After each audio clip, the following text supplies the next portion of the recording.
ہمارے چہیتے اور پیارے مقرر فضیلت الشیخ عبدالغفار سلفی صاحب حفظہ اللہ تشریف لا چکے ہیں۔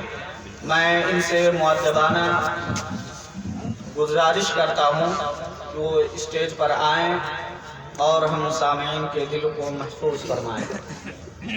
آئیے شکریہ۔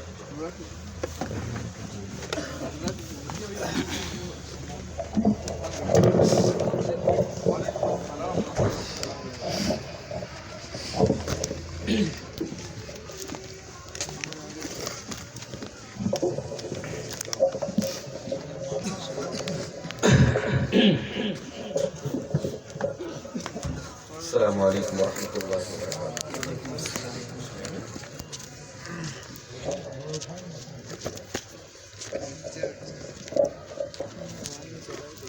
الحمد للہ نحمده ونستعینه ونستغفره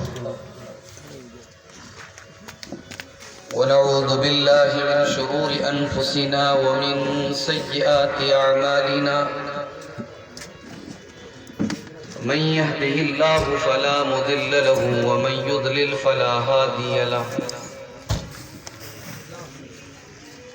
وأشهد أن لا إله إلا الله وحده لا شريك له وأشهد أن محمدا عبده ورسوله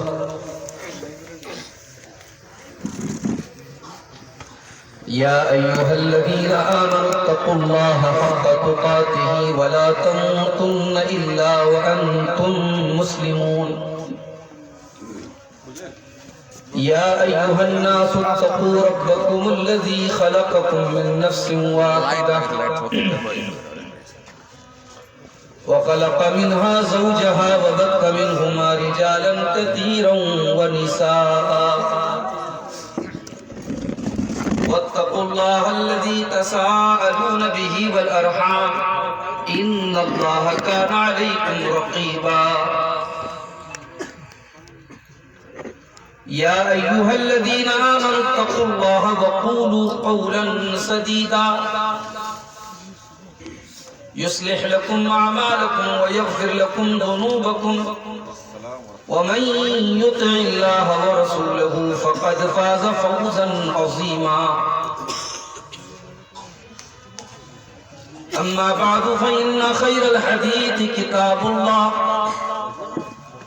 وخير الهدي هدي محمد صلى الله عليه وسلم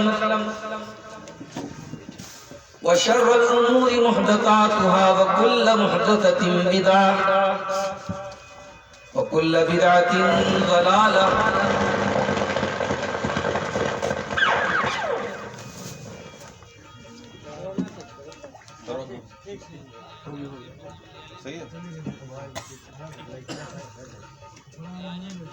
وكل ضلالة في النار وكل ضلالة في النار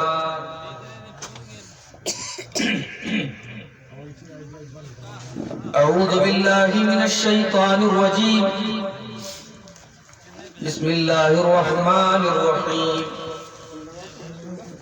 وما نرسل بالآيات إلا تخويفا۔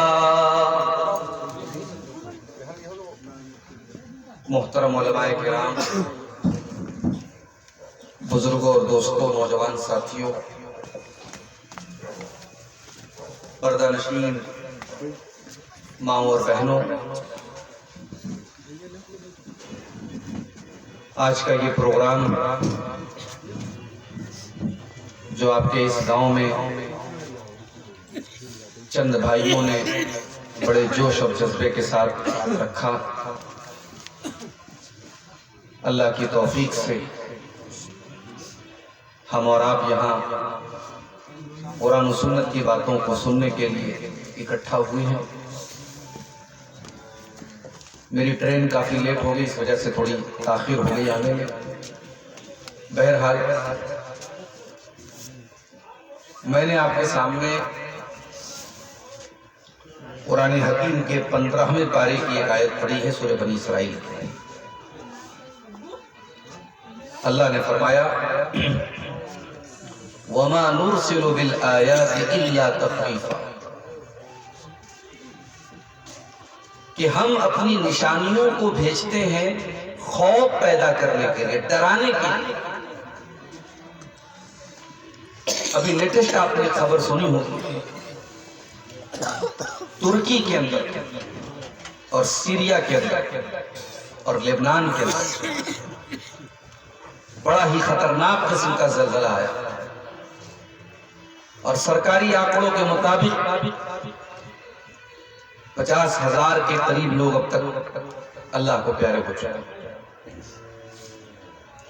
حقیقت میں کتنے لوگ مرے ہیں اللہ ہی بہتر ہے،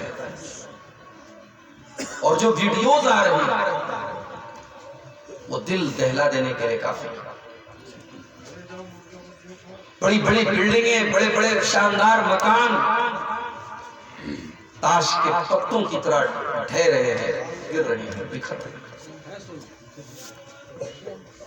سوال یہ پیدا ہوتا ہے کہ یہ زلزلے کیوں آتے ہیں؟ اللہ تعالیٰ کی طرف سے یہ قدرتی جو مصیبتیں آتی ہیں، کبھی زلزلے کی شکل میں، کبھی سیلاب کی شکل میں، کبھی کسی بیماری اور وائرس کی شکل میں، یہ کیوں آتی ہیں؟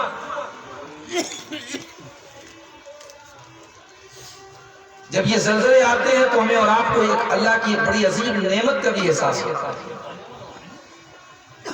اللہ تعالیٰ نے زمین کو اسٹیبل بنایا، زمین کو اللہ نے مضبوط بنایا، زمین کے اندر قرار رکھا۔ اگر اس زمین کے اندر قرار نہ ہوتا تو ہم اور آپ اس زمین پر زندہ نہیں رہ سکتے تھے۔ ہلکا سے بھونچال آتا ہے، ایک حرکت ہوتی ہے اور اس کے بعد یہ تباہی ہوتی ہے۔ اسی لیے اللہ تعالیٰ قرآن کریم کے 30ویں پارے میں فرماتا ہے أَلَمْ نَجْعَلِ الْأَرْضَ مِهَادًا وَالْجِبَالَ أَوْتَادًا، میرے بندو ہم نے کیا زمین کو تمہارے رہنے کے قابل نہیں بنایا؟ ہم نے تمہارے لیے زمین کو رہنے کے قابل بنا دیا، اور پہاڑوں کو ہم نے زمین کو مضبوط کرنے کے لیے، زمین کو جمانے کے لیے پہاڑوں کو سیٹ کر دیا۔ قرآن کے 20ویں پارے میں اللہ نے فرمایا أَمَّنْ جَعَلَ الْأَرْضَ قَرَارًا وَجَعَلَ خِلَالَهَا أَنْهَارًا وَجَعَلَ لَهَا رَوَاسِيَ وَجَعَلَ بَيْنَ الْبَحْرَيْنِ حَاجِزًا أَإِلَٰهٌ مَّعَ اللَّهِ بَلْ أَكْثَرُهُمْ لَا يَعْلَمُونَ۔ کون ہے جس نے زمین کو قرار کے لائق بنایا، زمین کو رہنے کے لائق بنایا؟ اور کون ہے جس نے زمین کے اندر ندیوں اور دریاؤں کا سسٹم بنایا؟ اور کون ہے جس نے زمین کے اندر پہاڑوں کو بنایا؟ اور کون ہے جس نے میٹھے اور کھارے پانی کے دریاؤں کو الگ الگ کر دیا؟ اِلَٰهٌ مَّعَ اللَّهِ، کیا اللہ کے علاوہ بھی کوئی ذات ایسا کر سکتی ہے؟ نہیں، بل اکثرهم لا يعلمون، لیکن انسانوں کی اکثریت اللہ کو نہیں جانتی۔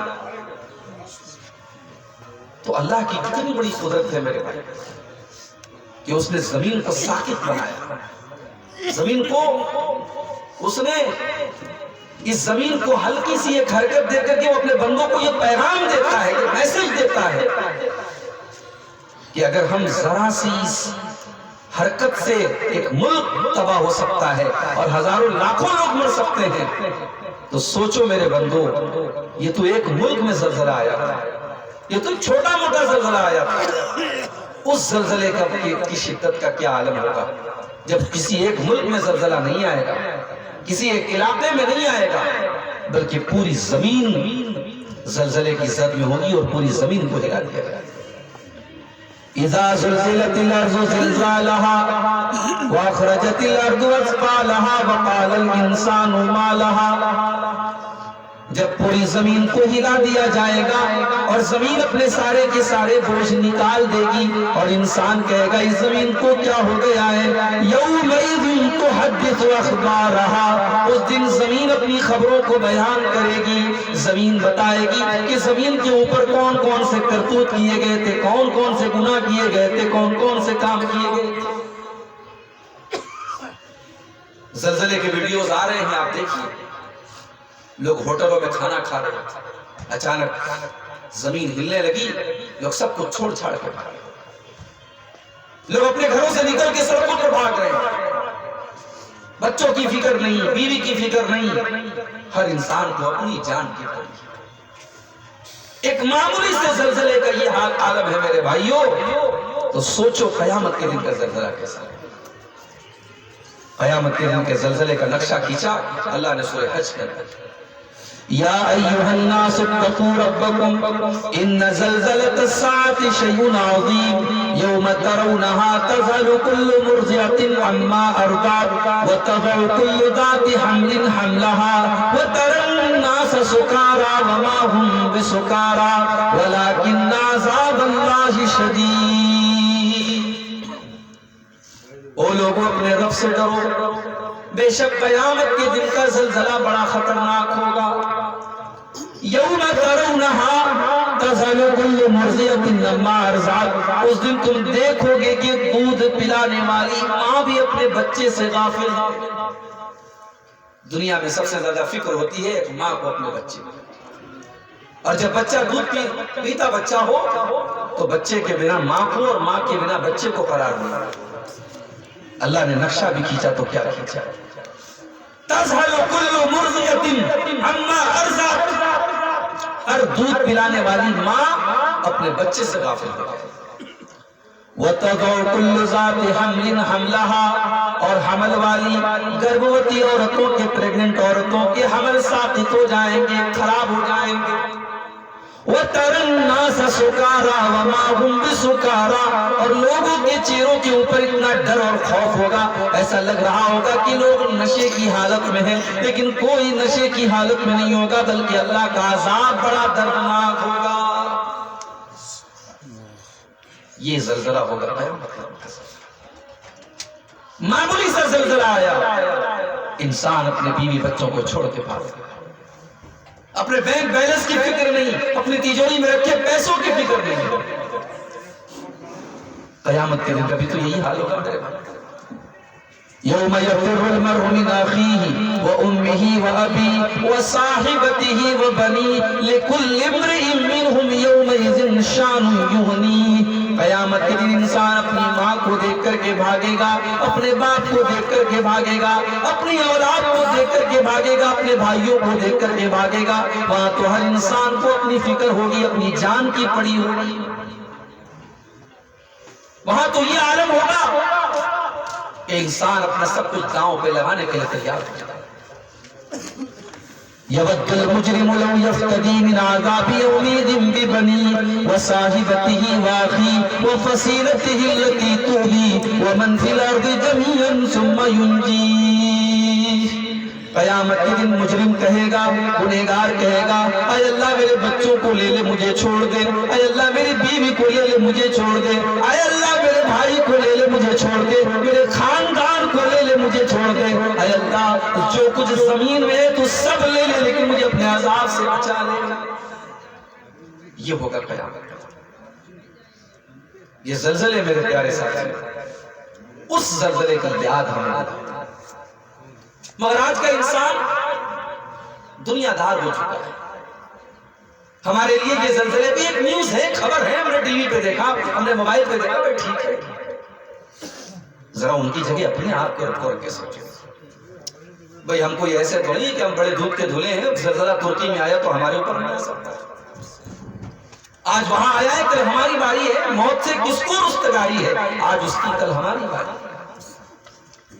ان زلزلوں کو صرف سائنس اور دنیا کے نظریے سے مت دیکھو میرے بھائی، ان زلزلوں کے پیچھے اللہ کی قدرت ہے، اللہ کی طاقت ہے۔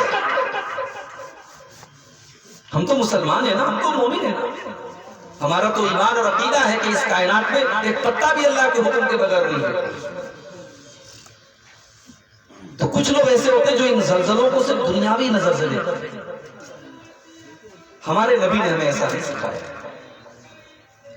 صحیح بخاری کی روایت ہے، اما عائشہ فرماتی ہے کہ جب اللہ کے پیارے نبی تیز ہوا کو چلتے ہوئے دیکھتے تھے، جب آپ آسمان میں بادل کو دیکھتے تھے، آپ کے چہرے پر ڈر اور خوف محسوس ہونے لگتا تھا۔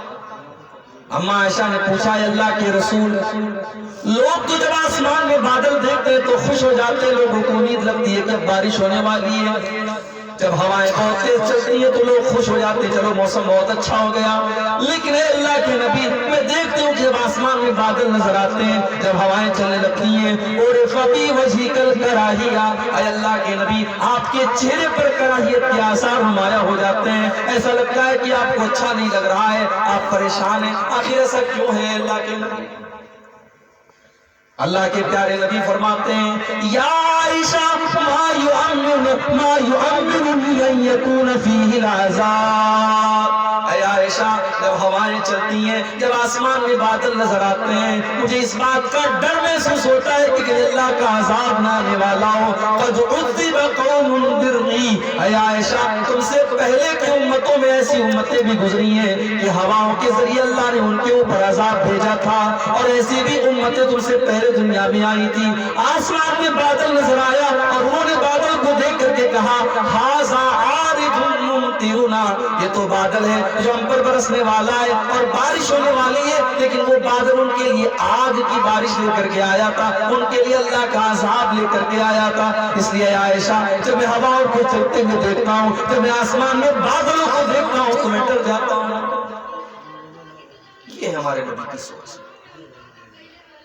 تیز ہوائیں چلتی تھی، اللہ کے پیارے نبی دعا پڑھتے تھے، اللہم انی اسألک خیرہا وخیر ما ارسلت بہ واعوذ بک من شرہا وشر ما ارسلت بہ. اے اللہ، میں تجھ سے دعا کرتا ہوں اس ہوا کی بھلائی کا، اور جس بھلائی کا حکم دے کر کے اس ہوا کو بھیجا گیا ہے، اے اللہ میں اس کا سوال کرتا ہوں. اور اے اللہ، میں تیری پناہ طلب کرتا ہوں اس ہوا کی برائی سے، اور جس برائی کے ساتھ اس کو بھیجا گیا ہے اس چیز سے بھی تیری پناہ طلب کرتا ہوں. تو یہ زلزلے اس کو صرف دنیا کے نقطۂ نظر سے رکھتے ہیں. ان کے پیچھے آپ کا دین کیا کہتا ہے، آپ کا قرآن کیا کہتا ہے، آپ کے نبی کی حدیثیں کیا کہتی ہیں، اس پر بھی آپ غور کریں. ان زلزلوں نے ایک سبق اور بھی دیا. بڑا خوبصورت شہر ہے، بڑی عالیشان بلڈنگیں ہیں، کروڑوں کی لاگت سے بڑے بڑے مکان اور بلڈنگوں کو بنایا گیا ہے، اور پل بھر میں وہ کروڑوں کی بلڈنگ اور وہ اربوں خربوں کے سرمائے سے بنا ہوا وہ شہر پل بھر میں مٹی کا ملبہ بن جاتا ہے. میرے پیارے ساتھیوں، یہی انجام اس دنیا کا ہونے والا ہے. یہاں ہر چمکتی ہوئی چیز کی چمک کو ایک دن ختم ہو جانا ہے. یہاں ہر خوبصورتی کو ایک دن بدصورت بن جانا ہے. یہاں ہر جوانی کے بعد بڑھاپا آنے والا ہے. ان زلزلوں نے ہم کو یہ سبق بھی دیا ہے کہ دنیا سے دھوکہ نہ کھانا. وَمَا الْحَيَاةُ الدُّنْيَا إِلَّا مَتَاعُ الْغُرُورِ. میرے بندو، یہ دنیا تو دھوکے کا سامان ہے. یہاں کا گلیمر اور یہاں کی چمک دمک تمہیں دھوکے میں نہ ڈال. سورہ کہف میں اللہ نے فرمایا، إِنَّا جَعَلْنَا مَا عَلَى الْأَرْضِ زِينَةً لَهَا لِنَبْلُوَهُمْ أَيُّهُمْ أَحْسَنُ عَمَلًا. میرے بندو، ہم نے زمین کو بڑا خوبصورت بنایا ہے. ہم نے زمین کے اوپر زینت کو پیدا کیا ہے. ہم نے زمین کے اندر ایک اٹریکشن رکھا ہے، ایک خوبصورتی رکھی ہے. یہاں بڑی اچھی اچھی چیزیں، بڑی خوبصورت چیزیں ہیں. میں نے کیوں بنایا اس زمین کو، کیوں بنایا اس دنیا کو؟ اے میرے بندو، ہم تمہیں آزمانا چاہتے ہیں، ہم تمہارا امتحان لینا چاہتے ہیں کہ تم میں سے کون اچھا عمل کرتا ہے. اللہ نے اس زمین کو، اس کائنات کو ہمارا امتحان لینے کے لیے. اور امتحان کیا لے رہا ہے اللہ؟ کہ کون اچھا عمل کرتا ہے، کون زیادہ عمل کرتا ہے. یہ نہیں کہا اللہ نے، کون اچھا عمل کرتا ہے. اللہ کیا کوالٹی چاہیے، اللہ کیا کوانٹیٹی نہیں چاہیے. رجب کا مہینہ آیا، رجب کا پہلا جمعہ آیا. بہت سارے لوگ مغرب اور عشاء کے درمیان ایک نماز پڑھ رہے ہیں، 2 رکعت یا 12 رکعت. اس نماز کا الگ طریقہ بھی بنا لیا گیا، اس نماز کے بڑے بڑے فضائل بھی بنا لیے گئے. لیکن ظاہر ہے وہ نماز اللہ کے پیارے نبی سے ثابت نہیں، صحابہ سے ثابت نہیں. اور ہر وہ عمل جس کے اوپر اللہ کے پیارے نبی کی مہر نہ لگی ہو، وہ دیکھنے میں کتنا ہی اچھا کیوں نہ لگ رہا ہو، اللہ کے اس عمل کو قبول نہیں کیا جائے. بھائی میرے بینک کا اکاؤنٹ ہے، میں نے آپ کو چیک دے دیا، آپ اماؤنٹ 1 کروڑ بھر دو. جس کا اکاؤنٹ ہے اس کی سگنیچر ہونی چاہیے. اس دین کے اندر آپ کے عمل کے اوپر جب تک جناب محمد رسول اللہ صلی اللہ علیہ وسلم کا سگنیچر نہ ہو اور آپ کی توثیق نہ ہو اور آپ کی تائید نہ ہو، آپ کا عمل دیکھنے میں کتنا ہی خوبصورت کیوں نہ ہو، اللہ کے اس عمل کی کوئی حیثیت نہیں۔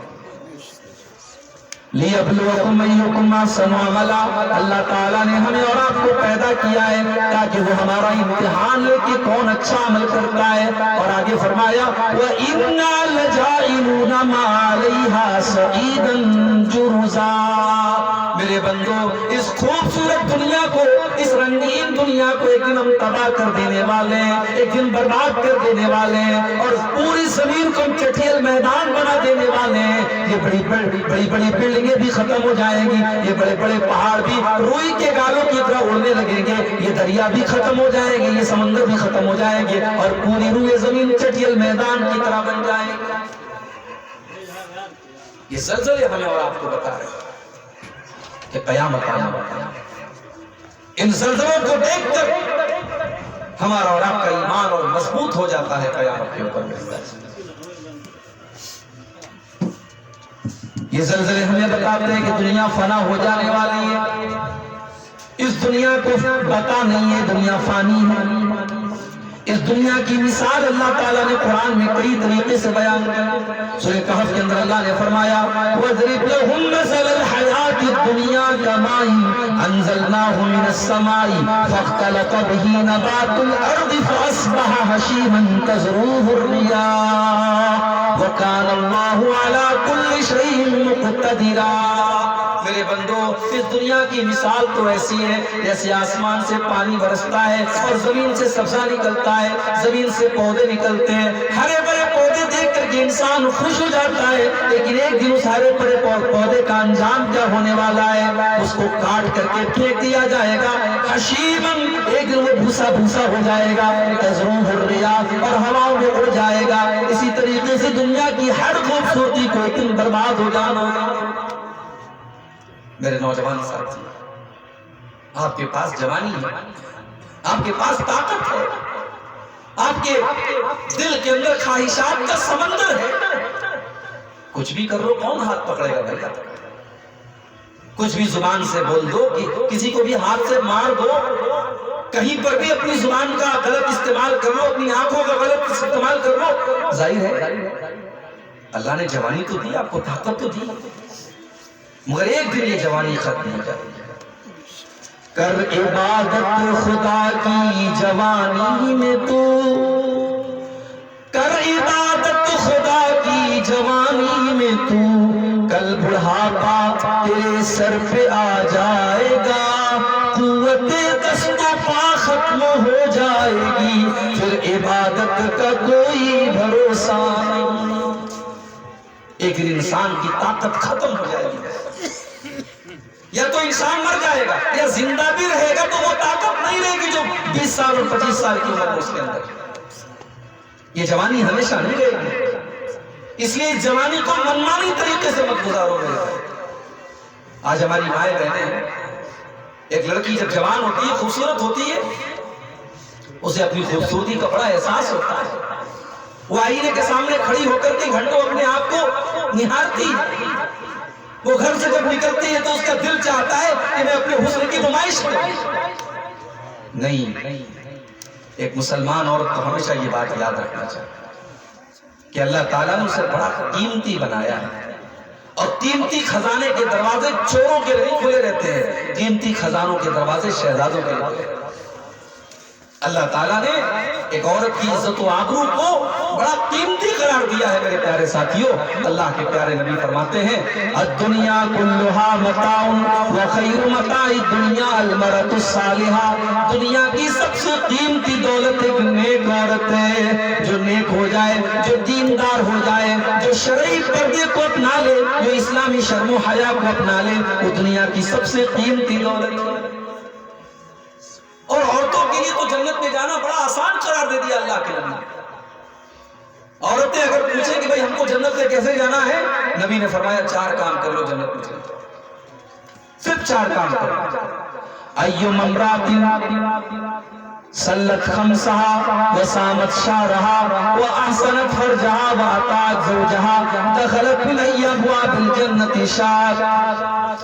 جو عورت پانچوں ٹائم کی نماز کی پابندی کرے، رمضان کی پابندی سے روزے رکھے، اپنے شوہر کی خدمت اور اطاعت کرے شادی کے بعد، اور اپنی آبرو کی اپنی شرمگاہ کی حفاظت کرے، وہ جنت کے جس دروازے سے چاہے وہ جنت میں چلی جائے.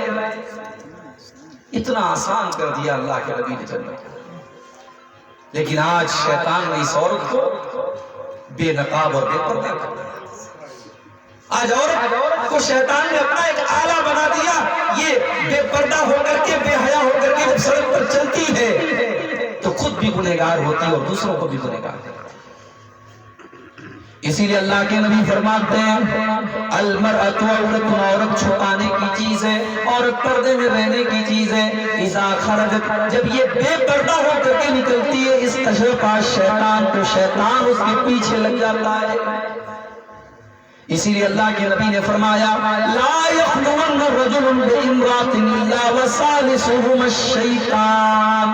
کوئی مرد جب کسی عورت کے ساتھ تنہائی میں ہوتا ہے، جب اکیلے میں ہوتا ہے، جب غیر محرم مرد اور غیر محرم عورت ایک دوسرے کے ساتھ اکیلے میں ہوتے ہیں، چاہے وہ عورت بہت متقی اور پرہیزگار ہو، چاہے وہ مرد اپنے دور کا سب سے نیک انسان ہو، لیکن اگر مرد و عورت اکیلے میں ملتے تو تیسرا وہاں پہ شیطان ضرور ہوتا ہے. اسلام پاک دامنی کا دین ہے میرے بھائی. اسلام صاف ستھرا دین ہے، اس میں گندگی اور بے حیائی کی کوئی جگہ نہیں.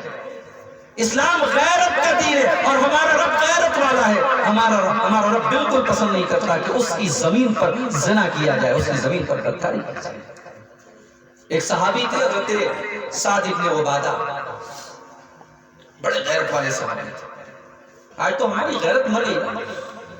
اگر شوہر کے سامنے اس کی بیوی بے پردہ ہو کر کے گھر سے نکل رہی ہے تو بیوی سے زیادہ شوہر کا قصور ہے، وہ بے غیرت ہو چکا ہے. اگر بھائی اپنی بہن کو بے پردہ مارکیٹ میں گھما رہا ہے اور باپ اپنی بیٹی کو بے پردہ گھما رہا ہے تو اس عورت اور اس لڑکی کے ساتھ ساتھ اس باپ کی غیرت اور اس بھائی کی غیرت بھی مر چکی ہے. اللہ کے پیارے نبی نے فرمایا صلی اللہ علیہ وسلم کہ 3 لوگ ایسے ہیں کہ جنت ان کے اوپر اللہ نے حرام کر دی. 3 لوگوں کے لیے جنت حرام. مدمن الخمر، شراب کا عادی جس کو شراب کی لت لگ گئی، ایسے انسان کے لیے جنت حرام ہو جائے اللہ یہ کہ وہ توبہ کرے. والعاق، اور اپنے ماں باپ سے رشتے کو توڑنے والا. اور تیسرا کون ہے؟ آپ نے فرمایا والدیوس، بے غیرت انسان. الذی یقر فی اہل الخبث، جس کے گھر میں گندا کام ہو رہا ہو، بے حیائی کا کام ہو رہا ہو اور اس کے ماتھے پر کوئی بل نہ پڑ رہا ہو، اس کو کوئی فرق نہ پڑ رہا ہو، تو بے غیرتی اللہ کو پسند نہیں. حضرت سعد بن عبادہ نے کہا کہ اگر میں اپنی بیوی کے ساتھ کسی غیر مرد کو دیکھ لوں گا تو میں اس کو قتل کر دوں گا، میں اس آدمی کو مار ڈالوں گا، فوراً قتل کر دوں گا. میں اس کو برداشت نہیں کر سکتا کہ میری بیوی کسی غیر مرد کے ساتھ. تو صحابہ کو ان کی یہ بات بڑی گراں گزری، بڑی بھاری گزری. جب یہ بات اللہ کے پیارے نبی کے سامنے آئی، آپ نے فرمایا، صحیح بخاری کے الفاظ ہیں، اتعجبون من غیرت سعد، کیا تمہیں سعد کی غیرت پر تعجب ہو رہا ہے؟ واللہ انا اغیر منہ، اللہ کی قسم میں تو سعد سے زیادہ غیرت والا ہوں. واللہ اغیر منی، اور اللہ تعالیٰ تو مجھ سے بھی زیادہ غیرت والا ہے. ولذالک حرم الفواحش ما ظہر منہا وما بطن، اور اسی لیے اللہ تعالیٰ نے تمام کھلے ہوئے اور چھپے ہوئے بے حیائی کے کاموں کو حرام کر ڈالا ہے. آج تو موبائل کا دور ہے، سوشل میڈیا کا دور ہے، انٹرنیٹ کا دور ہے. آج انسان کے تقویٰ کا امتحان ہے. جب برائی آپ آسانی سے کر سکتے ہو اور اس وقت آپ اپنے آپ کو برائی سے بچائیں، یہ تقویٰ کا امتحان. آج جوان سے لے کر کے بوڑھے تک، بچوں سے لے کر کے عورتوں تک، اس موبائل نے آج ہماری تنہائیوں کو گناہوں سے آلودہ کر دیا ہے. اگر یہ زلزلے آ رہے ہیں تو کیوں نہ آئے کہ آج روئے زمین گناہوں سے بھر چکی ہے، پاپوں سے بھر چکی ہے. ظہر الفساد فی البر والبحر بما کسبت ایدی الناس، خشکی کے اندر، تری کے اندر، زمین کے اندر، پانی کے اندر، جہاں پر بھی تمہیں تباہی نظر آئے، فساد نظر آئے، بگاڑ نظر آئے، سمجھ جاؤ کہ وہ لوگوں کے کرتوت کا نتیجہ ہے، وہ لوگوں کے اعمال کا نتیجہ ہے۔ وما اصابکم من مصیبت فبما کسبت ایدیکم، وہ لوگوں تم پر جو بھی مصیبتیں آتی ہیں وہ تمہارے اپنے کرتوتوں کا نتیجہ ہوتا ہے۔ حضرت عمر فاروق کے دور میں مرتبہ زلزلہ آیا، حضرت عمر فاروق کا دور ہے، ابھی اللہ کے نبی کے انتقال کو 4-5 سال گزرے ہیں، اور حضرت عمر کا دور ہے، اور مدینہ کے اندر زلزلہ آتا ہے۔ حضرت عمر دوڑے دوڑے مسجد میں آتے ہیں، لوگوں کو اکٹھا کرتے ہیں اور منبر پہ چڑھتے اور کہتے ہیں ایھا الناس احدث، لوگوں تم نے ایسے ایسے کام شروع کر دیے کہ زلزلے آنے لگے، قد عجلتم، بہت جلدی تمہارے اندر تبدیلی آنے لگی، وَإِنْ عَادَتْ، اور اگر دوبارہ یہ زلزلے آئے، لَأَخْرُجَنَّ مِنْ بَيْنِ ظَهْرَانِكُمْ، میں تمہارے بیچ سے نکل جاؤں گا، پھر میں مدینے میں نہیں رہوں گا۔ یہ نبی کے انتقال کے یعنی 5-10 سال بعد کی بات ہے، حضرت عمر کا دور۔ اس کے بعد ایک مرتبہ اور زلزلہ آیا، حضرت عبداللہ بن مسعود رضی اللہ تعالیٰ عنہ کوفہ کے گورنر ہیں، اور کوفہ میں زلزلہ آیا۔ حضرت عبداللہ بن مسعود رضی اللہ تعالیٰ عنہ نے لوگوں کو اکٹھا کیا اور کہا ایھا الناس ان ربکم یستعتبکم فعاتبوہ، اے لوگوں تمہارا پروردگار تم سے ناراض ہے، اور وہ تم کو یہ زلزلے بھیج کر کے وہ تم کو یہ پیغام دے رہا ہے کہ تم اس سے توبہ کر لو، اس کو منا لو، اس کا غصہ ختم کر دو، تو اے اللہ کے بندو اللہ سے معافی مانگو۔ اور یہ جو زلزلے ہیں، ظاہر ہے جب زلزلہ آتا ہے تو ایسا تو نہیں کہ صرف شرابی لوگ مرتے ہیں، صرف زنا کرنے والے لوگ مرتے ہیں، اچھے لوگ بھی مرتے ہیں، نمازی لوگ بھی مرتے ہیں، نیک لوگ بھی مرتے ہیں، تو ایسا کیوں ہوتا ہے؟ اس سوال کا جواب بھی حدیث کے اندر موجود ہے۔ اللہ کے پیارے نبی فرماتے ہیں، ابو داؤد کی صحیح روایت ہے، امتی ھذہ امۃ مرحومہ، او لوگوں میری امت اللہ تعالیٰ کی طرف سے مرحومہ امت ہے، اس کے اوپر رحم کیا گیا ہے، اس کے اوپر خاص اللہ کا کرم ہے میری امت کے اوپر، لیس علیہا عذاب فی الآخرہ، اس امت کو آخرت میں اللہ تعالیٰ عذاب نہیں دے گا، یعنی دائمی عذاب نہیں دے گا۔ اس امت کو اللہ تعالیٰ اگر یہ توحید پر قائم رہے گی تو دائمی عذاب، ہمیشہ کا عذاب آخرت میں نہیں ملے گا، وقتی اپنے گناہوں کی سزا یہ بھگتیں گے۔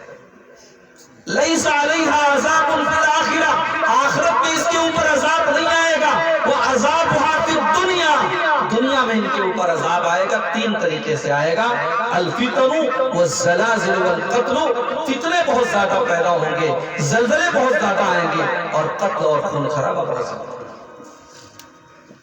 ایک اور حدیث اپنے سامنے رکھی، صحیح بخاری کی روایت، اللہ کے پیارے نبی فرماتے ہیں لا تقوم الساعة حتی یقبض العلم، قیامت اس وقت تک نہیں آئے گی جب تک دنیا سے علم کو اٹھا نہیں لیا جائے گا، علم اٹھا لیا جائے گا۔ اب علم کیسے اٹھا لیا جائے گا؟ مدرسے تو موجود ہیں، کتابوں کی بھرمار ہے، آج تو انٹرنیٹ پر بڑی بڑی لائبریریاں آج انٹرنیٹ پر موجود ہیں، آج تو حدیث کی کتابوں کو سرچ کرنے چند سیکنڈ میں آپ سرچ کر سکتے ہیں، علم کیسے اٹھا لیا جائے گا؟ لائبریریاں رہیں گی، کتابیں رہیں گی، انٹرنیٹ پر سوشل میڈیا پر PDF کی شکل میں بہت سارے علم کے خزانے رہیں گے، مگر علم کیسے اٹھا لیا جائے گا اس کو اگر آپ کو پتہ کرنا ہے تو صحیح بخاری کی 100 نمبر کی حدیث آپ کو سامنے۔ اللہ کے پیارے نبی فرماتے ہیں ان اللہ لا یقبض العلم انتزاعا ينتزعه من العباد، اللہ تعالیٰ دنیا سے علم کو اچانک نہیں اٹھائے گا، وَلَكِنْ يَقْبِضُ الْعِلْمَ بِقَبْضِ الْعُلَمَاءِ، بلکہ اللہ تعالیٰ دنیا سے علماء کو اٹھا لے گا، علماء حق چلے جائیں گے، جو قرآن و سنت کو بیان کرنے والے، جو رب کے قرآن کو اور نبی کے فرمان کو بیان کرنے والے صحیح علماء ہیں، علماء حق ہیں، وہ دنیا سے چلے جائیں گے، اور جب دنیا سے علماء چلے جائیں گے اتخذ الناس رؤوسا جہالا، لوگ جاہلوں کو اپنا سردار بنا لیں گے، جن کے پاس علم نام کی کوئی چیز نہیں ہوگی، جن کو قرآن پڑھنا بھی نہیں آتا، لوگ ان کو مفتی بنا دیں گے۔ جو نبی کی حدیثوں کو بھی نہیں جانتے، جو عربی زبان بھی نہیں جانتے، وہ کھڑے ہو کر کے فتویٰ دیں گے اور لوگوں سے فتویٰ پوچھیں گے۔ جب جاہلوں سے لوگ فتویٰ پوچھنے لگیں گے، اللہ کے پیارے نبی فرماتے فَضَلُّوا وَأَضَلُّوا، فتویٰ دینے والا بھی گمراہ ہوگا اور وہ دوسروں کو بھی گمراہ کرے گا، اور یہ دور جب آئے گا تو سمجھ جاؤ کہ علم اٹھا لیا جائے گا۔ تو قیامت کے پہلے علم اٹھا لیا جائے گا۔ اس کے بعد آپ نے فرمایا وَتَكْثُرَ الزَّلَازِلُ، اور زلزلے بہت زیادہ آئیں گے، آئے دن زلزلے آتے رہتے ہیں۔ زلزلے اور قدرتی آفتیں اور قدرتی مصیبتیں بہت زیادہ آئیں گی۔ وَيَتَقَارَبَ الزَّمَانُ، اور زمانہ بہت قریب ہو جائے گا، وقت بہت جلدی جلدی گزرے گا، سال مہینوں کی طرح گزریں گے اور مہینے ہفتوں کی طرح گزریں گے اور ہفتے دن کی طرح گزریں گے۔ آج کل دیکھیے ایسا تو نہیں کہ دن بھر میں 24 گھنٹے، پہلے زیادہ تھے اب کم ہو گئے، ابھی بھی 24 گھنٹے، ابھی بھی ہفتے میں 7 دن ہے، مگر وقت کتنی تیزی سے گزر جاتا ہے۔ یتقارب الزمان، اللہ کے نبی نے فرمایا کہ زمانہ بہت قریب ہو جائے گا، بہت جلدی جلدی گزرے گا۔ وَتَظْهَرَ الْفِتَنُ، اور بہت زیادہ فتنے ظاہر ہوں گے۔ اس سے بڑا فتنہ کیا ہو سکتا ہے کہ آج ہندوستان کی سرزمین پر لاکھوں مسلمان عورتوں کو آج مرتد بنایا جا چکا ہے، لاکھوں، ہزاروں نہیں لاکھوں۔ ابھی ہمارے بنارس کا ایک کیس آیا، ہمارے محلے کے قریب کا ایک کیس آیا، مسلمان گھر کی لڑکی، حاجی صاحب کی پوتی، پردے میں نکلتی ہے گھر سے، غیر مسلم کے ساتھ فرار ہوتی ہے، آریہ مندر میں جا کر کے شادی کرتی ہے، کسی شرما کے ساتھ شادی کرتی ہے، دھرم پریورتن کرتی ہے، مذہب تبدیل کرتی ہے، اور باقاعدہ اس کا فوٹو اور اس کی ویڈیوز منظر عام پر آتی ہے۔ یہ فتنہ نہیں ہے میرے بھائی؟ اگر ہم اپنی لڑکیوں کو، اپنی بیٹیوں کو اگر ہم اس لائق بھی نہیں بنا سکے اور ان کو یہ بھی نہیں ہم بتا سکے کہ ایمان کی کیا قیمت ہے، ایمان کی کیا ویلو ہے۔ ارے ہم نے تو تاریخ میں ایسی عورتوں کو دیکھا ہے، ہم نے سمیہ کو بھی دیکھا ہے کہ شوہر کے سامنے اور جوان بیٹے کے سامنے سمیہ کے جسم سے کپڑے اتار لیے اور سمیہ کو آفر کیا گیا کہ یہ ذلت ہم تجھے دینا بند کر دیں گے، تو بس اسلام کو چھوڑ دے، تو مرتد ہو جا، تو ایمان کا راستہ چھوڑ دے۔ مگر سمیہ کو پتا تھا کہ یہ سودا دنیا کا سب سے مہنگا سودا ہے، ایمان کو نہیں چھوڑا جا سکتا، ایمان سے مہنگی کوئی چیز نہیں، ایمان سے قیمتی کوئی چیز نہیں۔ سمیہ نے اپنے بیٹے کے سامنے ننگا ہونے کی ذلت قبول کر لی، میرے بھائی، بے دردی سے شہید ہو گئی، اللہ کی راہ میں جان دے دی، مگر سمیہ نے ایمان کا سودا نہیں۔ آج ہم اپنی بیٹیوں کو سمیہ کے بارے میں نہیں بتا سکتے۔ ایک وہ بھی لڑکی تھی، ایک وہ بھی عورت تھی، جنگ کے میدان میں جاتی ہے، اس کا بیٹا شہید ہو چکا ہے، جا کر کے اپنے بیٹے کا پتہ لگا رہی ہے، سر سے پیر تک نقاب میں آئی ہے، پردے میں آئی ہے۔ کسی نے کہا کہ بیٹے کا پتہ کرنے آئی ہو جنگ کے میدان میں، تمہارا بیٹا تو شہید ہو چکا ہے، بیٹا تیرا اللہ کو پیارا ہو چکا ہے، اور تو پردے میں آئی ہے، تو نقاب میں آئی ہے اور اپنے بیٹے کے بارے میں پوچھ رہی ہے۔ تو اس عورت نے برملا جواب دیا کہ انی قد رزیت ابنی، میں نے بیٹا کھویا ہے، ولم ارزا حیائی، میں نے شرم و حیا کو نہیں کھویا۔ تاریخ میں ہم نے ان عورتوں کو بھی دیکھا جب وقت کے ظالم بادشاہ نے ان کو زندہ آگ میں جلانے کا آرڈر دے دیا، تو ایک ماں تھی جس کی گود میں معصوم بچہ تھا، اور اس ماں کو جب یہ کہا گیا کہ تو بھی اس آگ میں کود جا، اسے اپنے بچے کی فکر ہوئی، تو اللہ تعالیٰ نے اس بچے کو زبان دے دی، اور وہ بچہ اپنی ماں کی گود میں کہتا ہے، دودھ پیتا بچہ کہتا ہے یا امی اختہمی فإن عذاب الدنیا اہون من عذاب النار، اے میری ماں اس دنیا کی آگ میں تو کود جا، یہ دنیا کی آگ جہنم کی آگ سے ہلکی ہے، تو اس میں کود جا، مگر جہنم کی آگ سے تو بچا لے اپنے آپ۔ ہم اپنی بیٹیوں کی تربیت نہیں کر سکیں، یہ ہمیں ماننا پڑے گا۔ سال میں ایک بار آپ نے پروگرام کرا لیا اپنے گاؤں میں، عورتوں کو بٹھا کر کے سنا دیا، اس سے آپ نے دین کا حق نہیں ادا کرنا۔ آپ کے گھر کی عورتوں کو دین سے دور کرنے کے لیے انٹرنیٹ موجود ہے، ٹی وی سیریل موجود ہے، انسٹاگرام موجود ہے، فیس بک موجود ہے، دنیا بھر کی یہ تمام گندگیاں موجود ہیں، آپ نے اپنے گھر کی عورتوں اور اپنے بچوں کو دین سے جوڑنے کا کیا انتظام ہے؟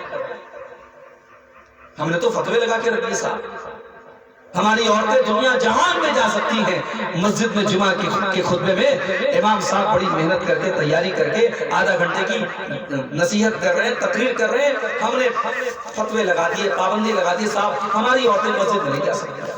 کل اللہ تبارک و تعالیٰ ہماری گردن پکڑے گا، ہمارا گریبان پکڑے گا کہ آپ نے اپنی بیٹیوں کو دین سے کیوں دور کیا؟ آپ کے گھر کی عورتیں دنیا کی تمام گندگیوں کو سیکھتی تھی، مگر دین سکھانے میں آپ نے اپنی بیٹیوں کو پیچھے رکھا۔ میرے بھائیوں، یہ فتنوں کا دور ہے، اور یہ اتنے سارے فتنے پیدا ہو رہے اس دور میں کہ اللہ کے پیارے نبی کی وہ حدیث ہمیں یاد آتی ہے، بادروا بالاعمال فتنا كطلوع الليل المظلم۔ اے میری امت کے لوگوں، تم عمل کرنے میں جلدی کرو اس سے پہلے کہ فتنوں کا دور آ جائے، اور اتنے فتنے پیدا ہو جائیں جیسے اندھیری رات میں آسمان میں سے اندھیرا نظر آتا ہے، اتنے فتنے نظر آئیں گے۔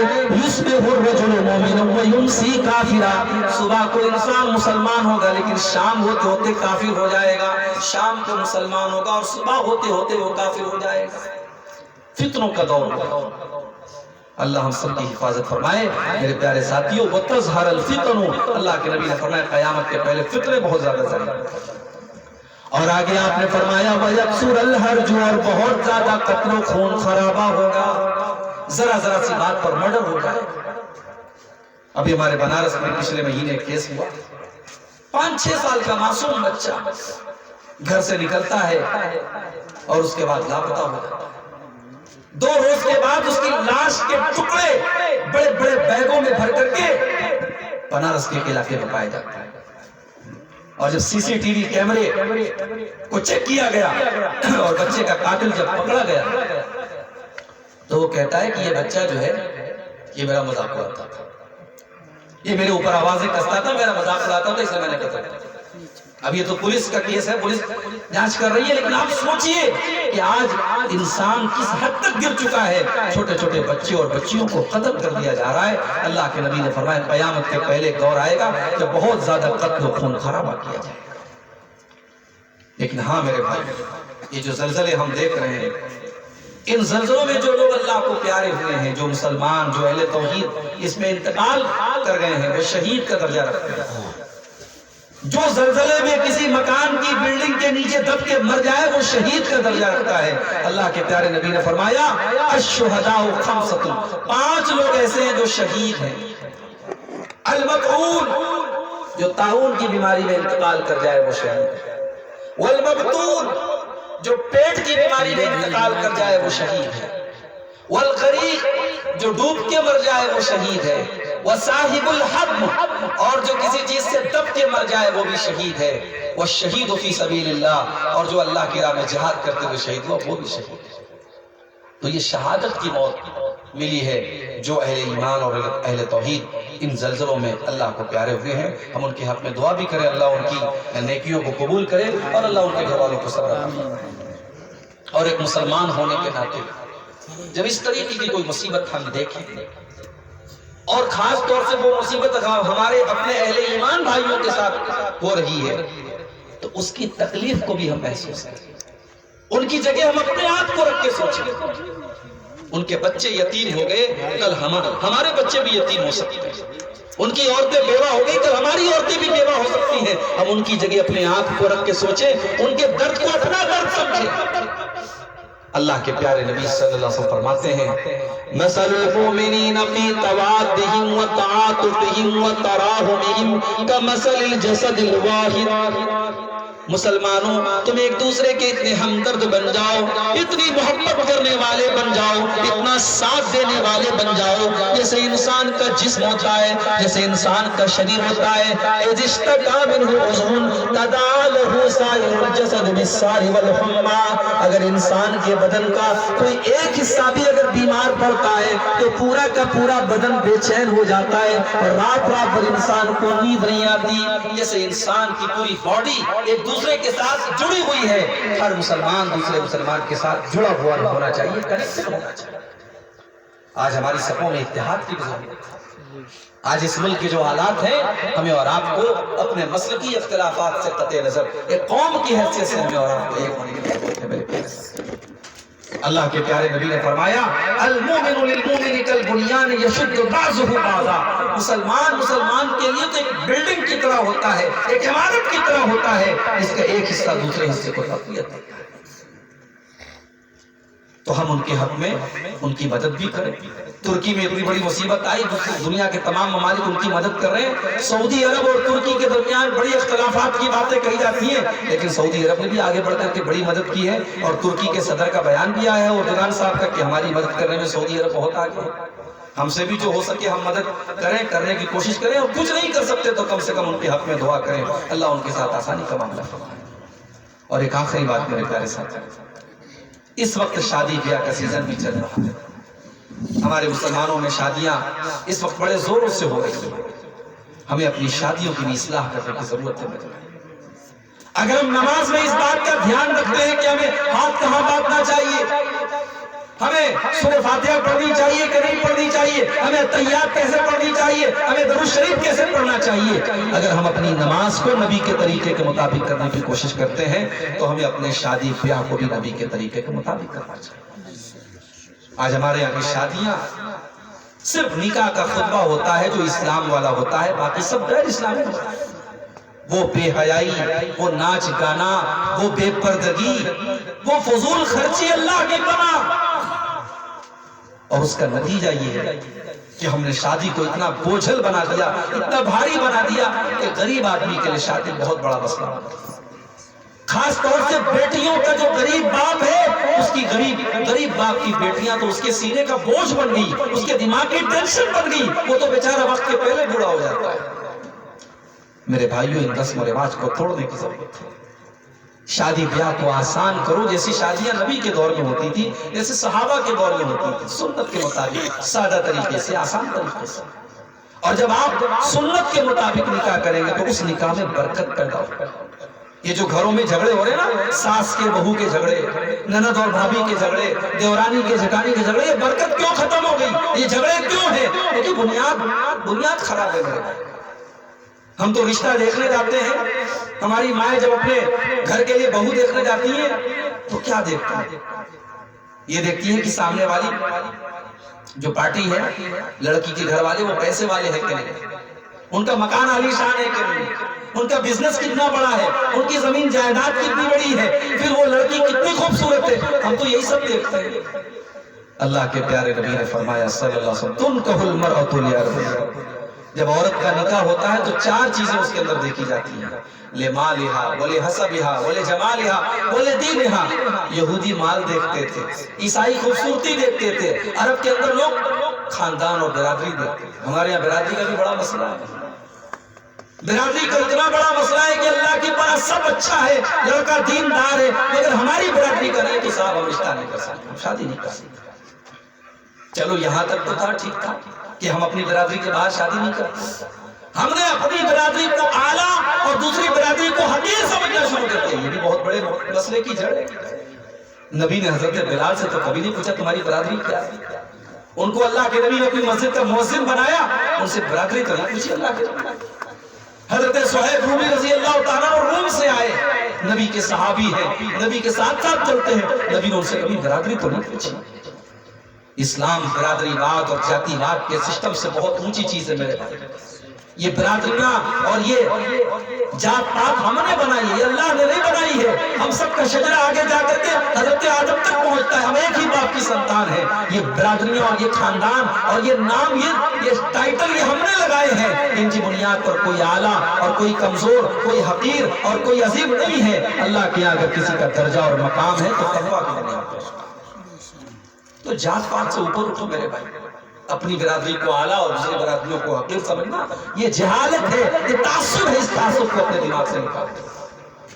شادی بیاہ میں ہمیں ان سب چیزوں کو بھی ختم کرنے کی ضرورت ہے۔ اور سب سے بڑی چیز، آپ جب رشتہ دیکھیں تو دینداری کو ترجیح دیں۔ آج کتنی دیندار نمازی پردہ والی لڑکیاں آج بیچاری صرف اس لیے بیٹھی ہے ان کی شادی نہیں ہو پا رہی ہے کیونکہ رشتہ کرنے والے اور دیکھنے والے ان سب چیزوں کو بہت بعد میں دیکھتے ہیں۔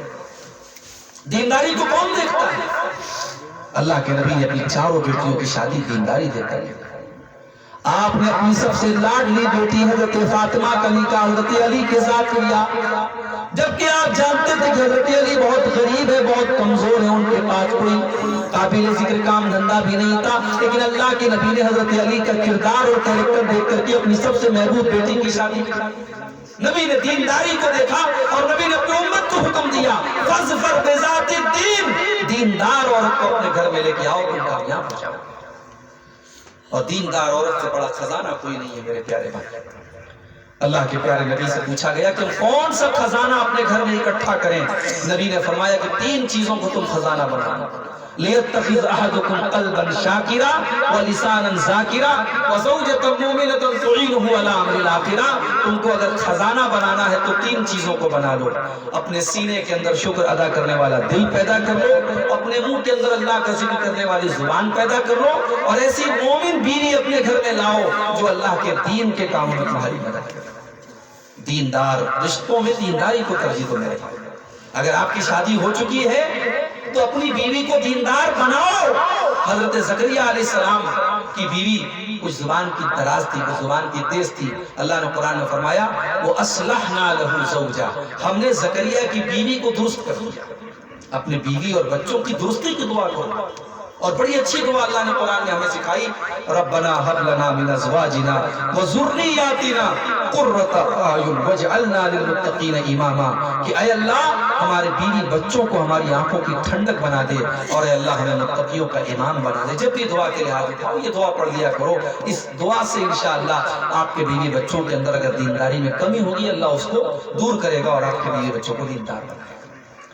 تو میرے بھائیوں، ان زلزلوں اور آفتوں کے دور میں ہمیں اور آپ کو اپنی آخرت کی فکر کرنا چاہیے، اس دن سے ڈرنا چاہیے جس دن ہمیں اللہ کے پاس جانا ہے۔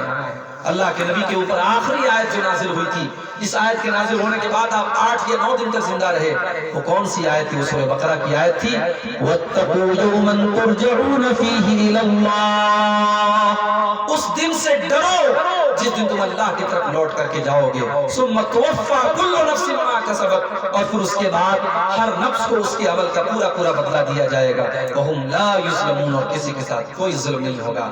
ہمیں اس دن اپنے رب کے پاس جانا ہے اور اپنے رب کو حساب دینا ہے۔ میرے پیارے ساتھیوں، ہمیں اور آپ کو اس دن کی تیاری کرنا چاہیے۔ میں اللہ سے دعا کرتا ہوں رب العالمین ہم سب کو اپنے دلوں میں اس دن کا ڈر پیدا کرے اور اللہ تعالیٰ میں اس دن کی تیاری کرنے کی توفیق عطا فرمائے۔ رب العالمین ہم میں سے جو لوگ بیمار ہیں ان کو شفائے کامل عاجل عطا فرمائے، جو روزی روٹی سے پریشان ہیں اللہ ان کے کاروبار میں برکت نصیب فرمائے، اللہ ہماری ماں بہنوں کو دیندار بنائے، اللہ ہمارے نوجوانوں کی اصلاح فرمائے، ہمارے وہ نوجوان بھائی جو کسی قسم کے نشے کی لعنت میں گرفتار ہیں اللہ انہیں سچی توبہ کرنے کی توفیق دے، انہیں نشے کی لعنت سے چھٹکارا حاصل کرنے کی توفیق دے۔ ہمارے وہ نوجوان بھائی جو غلط راستوں پر بدکاری کے راستوں پر چل پڑے ہیں اللہ ان کو جلد سے جلد توبہ کرنے اور صحیح راستے پر لوٹنے کی توفیق عطا فرمائے۔ رب العالمین ہماری وہ بہنیں جو اسلام اور ایمان کو چھوڑ کر کے آج مرتد ہو گئی ہیں اللہ انہیں دوبارہ اسلام اور ایمان کے راستے پر آنے کی توفیق عطا فرمائے۔ رب العالمین ہمارے وطن عزیز کی حفاظت کرے، ہمارے ملک کی حفاظت کرے، ہمارے ملک کو ظالموں کے ظلم سے شریروں کے شر سے اللہ تعالیٰ محفوظ رکھے، جب تک دنیا میں ہم زندہ رہیں اسلام پر زندہ رہیں اور ہم سب کا خاتمہ ایمان پر ہو، آمین۔ وآخر دعوانا الحمدللہ رب العالمین، والسلام علیکم ورحمۃ اللہ وبرکاتہ۔